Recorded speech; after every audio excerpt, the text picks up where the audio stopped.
watch a news broadcast, do I change my mind to agree with what they said? I think it came to a point. Like Michael Moore's movie, I mean, even opened my eyes up. I had never known a lot of that stuff that was in that movie. Okay. And somehow it threw a very negative spin on Bush. And maybe, you know, those things did happen, and I feel I should be aware of it, you know? So is this relationship direct and strong? Yeah. I think it is very strong. I say. Okay, well, again, there's research done where they go and they survey people who've been watching a bunch of news, and they find that their opinions are very different from the news, what comes to them. So see, media effects studies have gone through some stages. The first stage of media effects studies was to say, yeah, we think that we're just putting it out there and people are going to go with it. You know, people are going to believe what they see on TV. That was kind of called a hypodermic model, that you're injecting opinions into people through the use of mass media. And for a while, people thought that's how powerful media was, that it would just literally put into people these ideas. Then there was more research done that said no.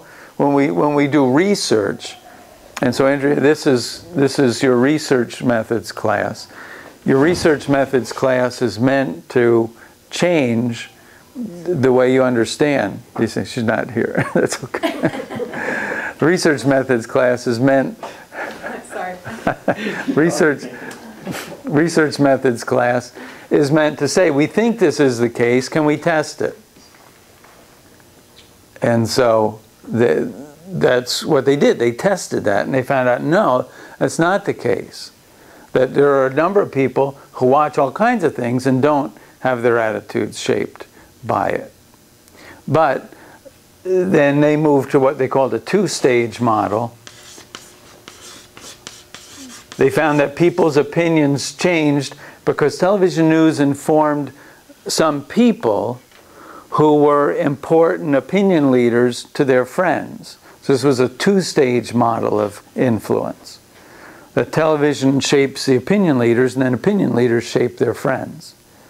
So that's the way. See, so again, this is the struggle with communication theory and research methods, is to keep testing theory. We have a theory, we test it, and it doesn't work, we have to explain it a different way.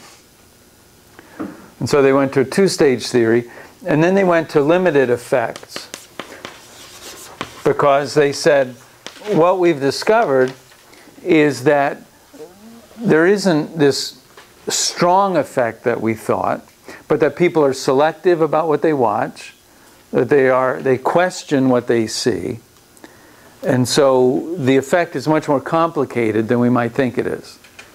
That it's not simple to say television affects public opinion, or other things that we're concerned about, violence, right?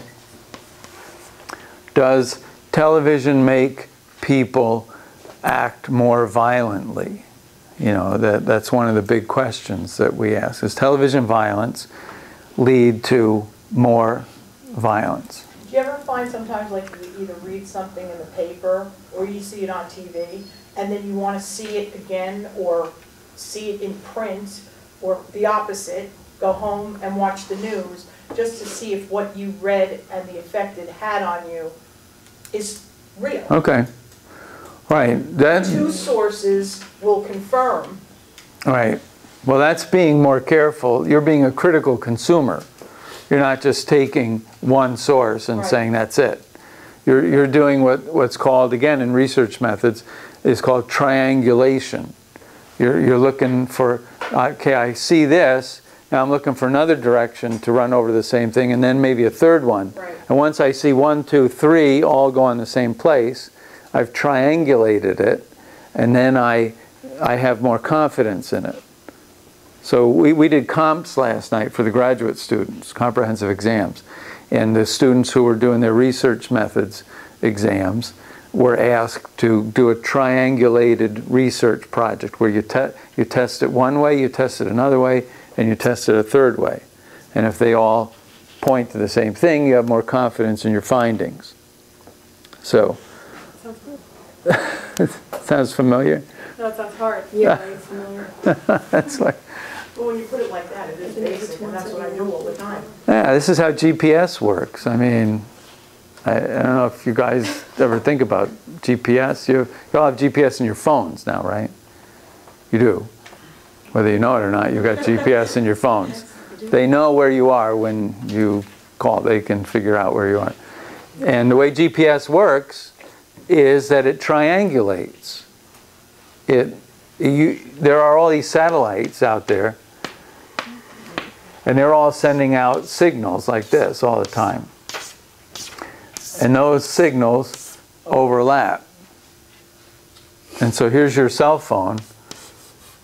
And your cell phone says, all right, I get a signal from this one, I get a signal from this one, and I get a signal from this one. So they overlap here. And that's where I am. That's what they did with Scott Peterson. Yeah, probably, right. What? Remember Scott Peterson? He's the one that killed his wife, right? Right. They traced a lot of his cell phone, which I wasn't even thinking about that, but it's true. Right, you can. They can trace where your cell phone is at any time, like that. And Right. that's how they got him. Yeah, this is called triangulating, or in the case of most GPS things, it's not just 3. Most of them are working on 10 or 12 signals that they all coordinate, so it's more accurate. You get down to within, if the more you have, the more you can get within a yard or 6 yards or a foot. Yeah. Or is it the same over the ocean? I imagine it would be Yes. more accurate and like centralized over populated areas, but like in the ocean. No, you it's have the that many same, as well? It's the right? Because these are out in space. and they're just There are rotating. 27 satellites out in space in the GPS system. Yeah, and that's how they do it. I mean, the other part of this is that before there was GPS satellites out there, there were these things called stars out there. Maybe you've been to Pennsylvania and seen some. I don't know. You know, you've seen some. You know, and what they used to do was they had charts, and at a given time you knew where a star was supposed to be, and so you could get a reading on it, angles on the stars, and you could figure out where you were. That was called celestial navigation, or triangulating by the stars. Yeah. So it's the same concept, it just gets used different ways. But in research methods with media effects, that's what they did. They tried to figure out how does media, television in particular, affect people. So we'll do these studies to find out. Now, one of the people that you read about that had a theory about media effects was George Gerbner from Pennsylvania. So he saw stars, I guess. He was at the University of Pennsylvania. And he had this idea that people who watched a lot of television were more afraid of the world than people who watched less television. So that was his theory, and that became known as the cultivation theory. So that's chapter 27 in your book, cultivation theory. So to answer Lisa's question about the paper, you could do your paper on cultivation theory, or you could do your paper on George Gerbner. You know, either way, you would end up in the same general thing and report, and you would look for research articles about cultivation theory and trying to prove that it works, or how does it not work. And the idea was that heavy viewers, if you ask them about certain indicators, are you afraid to go out at night? How many police are there? How often are violent acts taking place? They would express a measurable amount of social fear that you could demonstrate through research methods was higher. you could correlate amount of television viewing with amount of fear. So the heavier watchers were more fearful? Heavier watchers are more fearful than and they are also living in an unrealistic world. The heavy viewers. The heavy viewers' image of the world is more unrealistic than the light viewers' view of the world. The light viewer is closer in there, and when they answer questions, they come out closer to the statistics. In fact, the heavy viewers will sometimes estimate 5 or more times more violence and more police than is true. So let's just think about this for a minute. Light versus heavy viewers of TV. Now, like Laura talks about at home where everyone's on their own computers. I know homes where the television is always on. Maybe you do too. You know, where it's always on. It's just on. And so we would probably call that a heavy viewing situation. And one of the distinctions that Gerbner made was that in a heavy viewing situation, people are not choosing and picking and choosing what they're watching. They're just watching. Whereas light viewers are turn it on to watch something and then turn it off. So they are watching particular shows. Right. So does that have any bearing on the fact that heavy TV viewers just might not be discriminate viewers? They just watch anything. Okay. So he says that they are indiscriminate viewers. They are indiscriminate viewers, right? They're just watching whatever just to watch. What they watch. So they're more open sponges than the people who are light viewers who are choosing to watch something. Right. Light viewers look for something, they turn it on, they watch it, they turn it off. Mm-hmm. Right. Now he said this was 2 or less, and this was 4 or more. 2 or less hours a day. Now, this again is before cable comes into play. He did most of his research before cable came into play. So you tell me, is this light? Is this heavy? What do you know from people today with television, and how do people watch? What are the habits of television viewing today that you're aware of? I think it tends typically when you eat.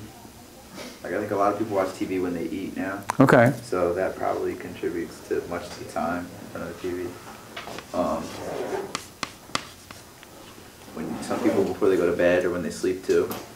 All right. So evening bed. Puts them to sleep. Is that the case? I don't know. I know it's an extremely good distraction, especially when there's something wrong going on in your life. Like Okay. I know when my mother passed away, I mean, I just was like, you know, leave me alone with the food now, anything. And it distracted my mind. Just watch television for distraction. Yeah, it just takes your mind away. My graduate students tell me that they don't watch every day, but when they do watch, they'll watch for like 12 to 14 hours straight. They'll just get the whole DVD series of a thing and just zone out. You know, you watch a whole season of something and you just watch it.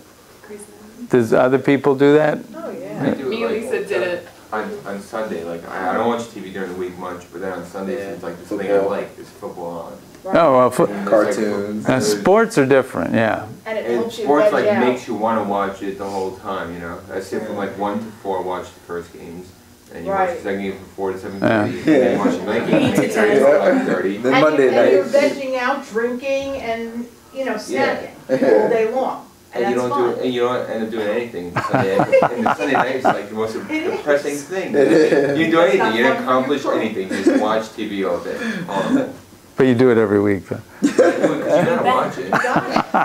Andrew, what do you want to say? Lisa and I watched season 3 of Grey's Anatomy, and it was like 8 discs. Right. And it took us like 5 days of just sitting on the Just couch. hours. And Watching. just watching it. Right. Eating Oreos and watching. Was it fun?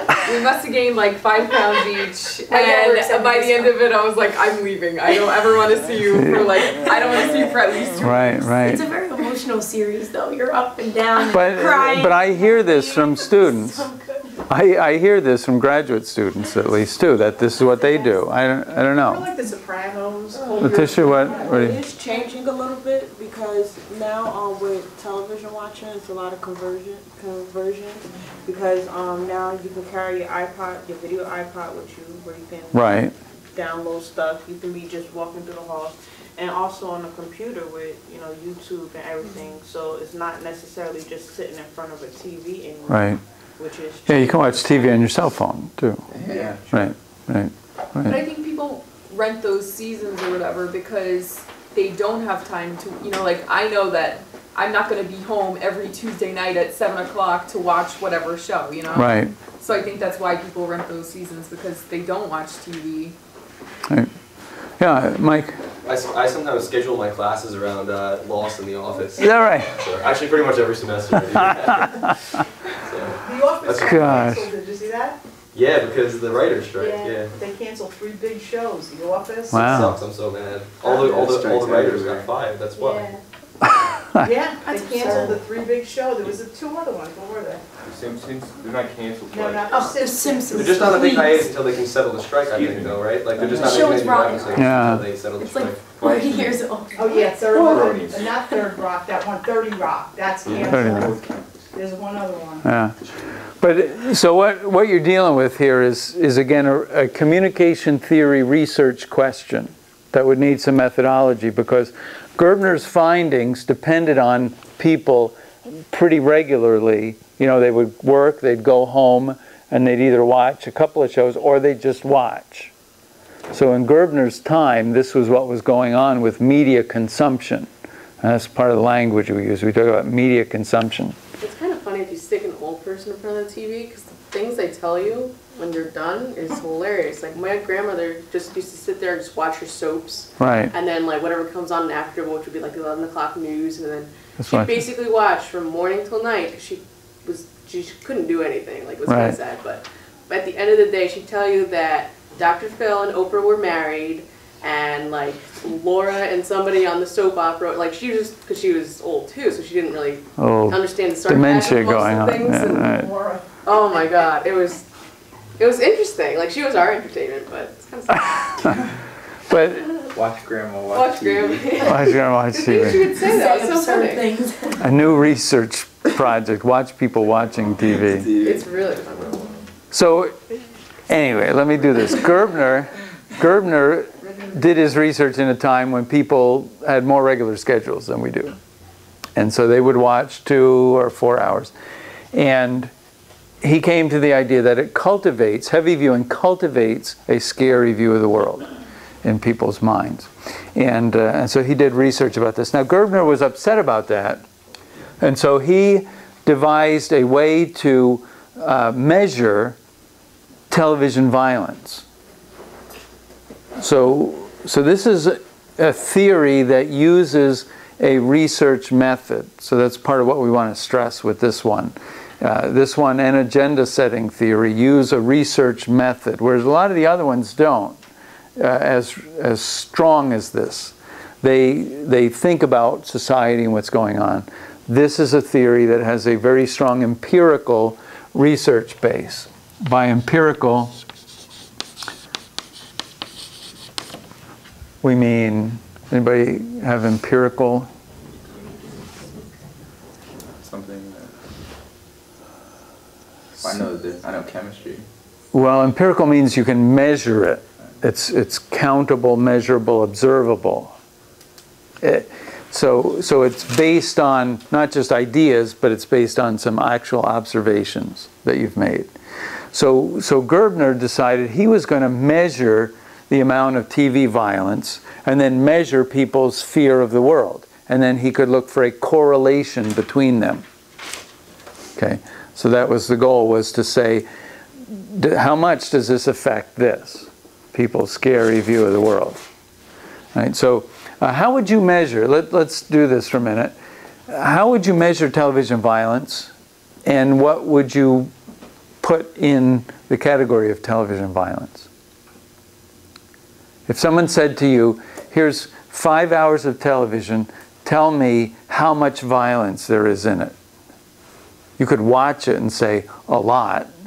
In certain shows, But that doesn't- there's always TV violence, like the CSIs and the, there's always Prison violence. Well, but Implied violence versus like shown violence, and then you have like Well- war and. okay, so you're bringing up the point that, all right, once we start to try to name it, it gets a little more difficult. Because CSI like won't show it. Like they'll show some. Well, they showed, like last night I watched it, and they showed, the first scene was a limo coming down the street, and the girl picked their gun up and shot into the windshield because he was accosting her. But I mean, they played it over and over again, that scene in the show, and I thought to myself, I mean, I enjoy that, but I'm just saying, if a kid was watching that, it's like constant violence. Okay, so you would say, and in research methods, what do we call it when we start to say how you're going to count something, some quality, some idea, like violence in television? Quantitative. It's part of quantitative study. We call it to operationalize. Do you know the word? Operationalize?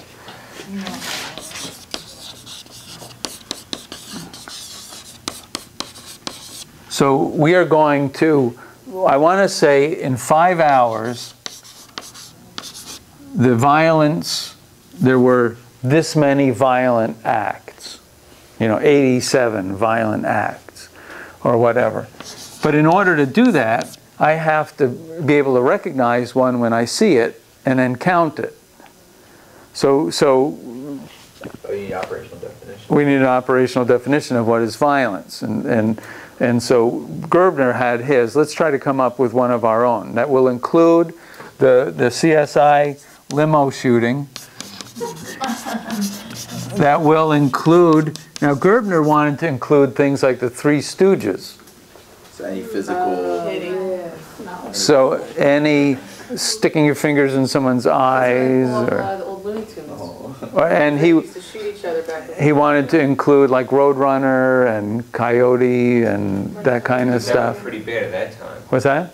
I mean, at that time, that was different. It was more violent than if you saw it now. You know what I'm saying? Like, there Okay, wasn't I'm CSI listening. at that time. Right. So So Roadrunner and Coyote was more violent.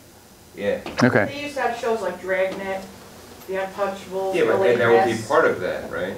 Well, that's the question that we're kind of struggling with. What are you going to count as violence? Now, Gerbner counted Three Stooges. I would say any blood. Okay, so we could say blood, we could say... with video games, that automatically puts it in a certain One rating weekend category. on TNT, they were playing that Matthew McConaughey movie, A Time to Kill. And they, in the beginning, that little girl gets raped. They must have played that movie like 5 times throughout the whole weekend. And like, I mean, they showed the whole scene. Right. Huh. I'm not familiar with that, but so there's a highly violent act. And that's not blood. I mean, there was no blood, but It's I mean, big. it's a... Okay, so what constitutes violence then? We should agree on what wouldn't be counted as violence, and then two extremes. What the then we core. Come up with a definition that way. Like Three Stooges wouldn't be violent. I mean, everyone agrees. Yeah, on see, that, right? now Gerbner called that, he made a distinction between like Coyote getting smashed with a rock and Three Stooges poking him in the eye or hitting him in the back of the head. He called the one slapstick. Yeah, slapstick, yeah. Comment, and he said, okay, we won't count slapstick violence because it's not intended to damage or kill or coerce. So the intention, I guess, defines it. What's good, Mike? But it could, like Yeah, poke somebody in the eye. Or, right. But the intention, right? So part of what Gerbner took into account was the intention that when you are engaged in a violent act, you are forcing, you're threatening or forcing something. So he tried to come up with a operationalization of violence on television. And then he got people, researchers involved in watching and measuring the amount of violent acts. Now, one of Gerbner's findings is interesting. I don't know if you paid attention to it in the book, was that do you think violence has gone up or down? Now, Gerbner's research indicated that it has been steady, but it changes. Did you see that Nintendo Wii just came out with like the most violent video game? Because it's like kind of like Doom, like you go around killing people with axes and stuff, but it's so violent because you know the Nintendo Wii, it's like the action. So like to kill somebody, you're actually doing the action of hitting them. What's the name of that one? Manhunt 2. Manhunt, yeah. Manhunt 2? Yeah. Yeah. But they actually it got like an adult only rating at first, so they had to like take it back and like dumb it down because Nintendo and like PlayStation and systems like that won't release adult only rated games on their consoles. So they went back and there were a lot of things where like there are certain things you can do to people that it showed all the way through, like you doing these crazy things to people, and they like put blur effects over it so you can't actually see a lot of the things now. Isn't it okay. Resident Evil 3 too came out with 4. Wii? 4, whatever? Yeah. Which is ugly? It's awesome. Well, I'm just saying, So- violence-wise. There's It's like, zombies anyway. But see, Choke people. here's a question. Go like this. This becomes the question for you, though, about what are the effects of this media? How You about know, Jackass? video Look games. at Jackass and the wrestling. You know, what do they call that kind of wrestling? WWE? Oh, UFC? No, WWE, or UFC. whatever it was. I mean, how many kids came out and made their own, like, amateur tapes And where they hurt were themselves killing big. themselves and one another, jumping off roofs onto tables and, you know, Yeah. and Jackass, did you ever Right. see one of those movies? Okay, yeah, well, this is all research about communication. All of those things are communication. You know, they are symbols that are presented to you and that you interact with, and then it changes something. So this is communication research. Are you familiar with Bandura's work on violence? And I don't think we did this in this class about social learning theory. There was a guy who wanted to know if kids watch violent television, do they get more violent? I think so. Or violent acts, right. So he set up a series of experiments where he put people in a room where there were toys to play with, children. This is the clown. You know this, all right, you know this. I don't. Where do you know this from? I just heard about it. I've heard about that forever. This is the Bobo the Clown. Yeah, it's the doll that you punch and Right. it keeps It coming has back. it's kind of this, and it's got a weight in the bottom of it, and you knock it over, and it goes back. Right. The Bozo the Clown thing. That looks exactly like him. There we go. Yeah, that's right. So he took children and he put them in different environments where they were exposed to different amounts of violent actions, and then he left them in this room to see what they would do. Right, and the answer was that they were more inclined to do violent acts if they had been in a violent environment. The Bobo? Yes, the poor Bobo. There's been. This is called, the fellow who did this was named Bandura. And so you can research, you Google that, you Google Bandura Bobo, and you'll get the experiment in Wikipedia. My kids are only going to be allowed to watch Nickelodeon Yeah. or 18. Well, but again, Gerbner would be interested in the violence, amount of violence as part of it. You guys are too young to remember this. There was a case not maybe 20 years ago, 18 years ago here, where a fellow, a high school student, killed his parents and burned the house down. Is that still in your memory? Yeah, it was up in Denville area somewhere. up over, out 80 and up a little bit. And I don't know if any of you remember reading about that, but there was a big stir about the media in that, because he was into death metal music. He was into... Ozzy. I don't remember who it It was. was Ozzy and suicide. That's Yeah, like suicide. the bane of everybody's Right. outbreaks forever. And there were questions raised, and so the question came up, did the media cause the action? You know, did it, that's right, did the media cause the action? And there were people who were saying, yes, it does. Now, I was invited to a meeting, a debriefing meeting with police and clergy and all kinds of groups of people, where they had some experts come out to talk about this. And the experts came out and said, our research indicates that